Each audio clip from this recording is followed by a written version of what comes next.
ఈరోజు ముషిరాబాద్ మార్కెట్‌లోనైతే హోల్‌సేల్‌గా ఫిష్ యొక్క ప్రైజెస్ అనేది ఈ విధంగానైతే ఉన్నాయి. తిలాపియా వచ్చేసరికల్లా రూ. 60 పర్ కేజీ అయితే పోతా ఉన్నది. ఫంగేషస్ ముచ్చట వచ్చేసరికల్లా రూ. 70-80 పర్ కేజీ అయితే పోతా ఉన్నది. ఇంకా రూప్చంద్ విషయానికైతే రోజు రోజుకు పెరుగుతా ఉన్నది గానీ తగ్గట్లేదు. రూ. 100-110 అయితే ఈరోజు పోతా ఉన్నది. ఫంగస్ చేపల పెంపకం చేసినటువంటి రైతులు ఎన్ని టన్నులు తెచ్చినా మార్కెట్ నుండి అయితే రిటర్న్ పంపరు. ఎందుకంటే అంత డిమాండ్ ఉన్నటువంటి fish one and only fungus అని చెప్పుకోవచ్చు.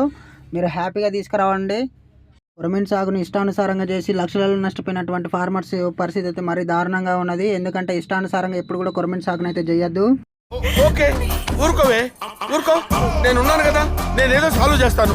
నువ్వు ఏడుస్తుంటే నాకు ఏడుపు వస్తుంది. ఊరుకో. ఇక కొరమీను విషయానికి వచ్చేసరికల్లా ఈ రోజు ప్రైస్ వచ్చేసరికల్లా ఒక దగ్గర కేజీకి వచ్చేసరికల్లా రూ. 400 రన్ అవుతుంది. మరొక దగ్గర కేజీ ఎబో ఉంటే మాత్రం రూ. 500 పర్ కేజీ అయితే పోతా ఉన్నది. ఇది మంచి ప్రైస్ అని చెప్పుకోవచ్చు. కమిషన్ 7% పోయినా కానీ ఫార్మర్స్ అయితే లాభాలలోనే ఉంటారు. ఈ మాత్రం దానికి ఇంత షాక్ అవుతాడేంట్రా? ఇలాంటివి మన దగ్గర చాలా ఉన్నాయి. నా గురించి చెప్పలేదా బాబు?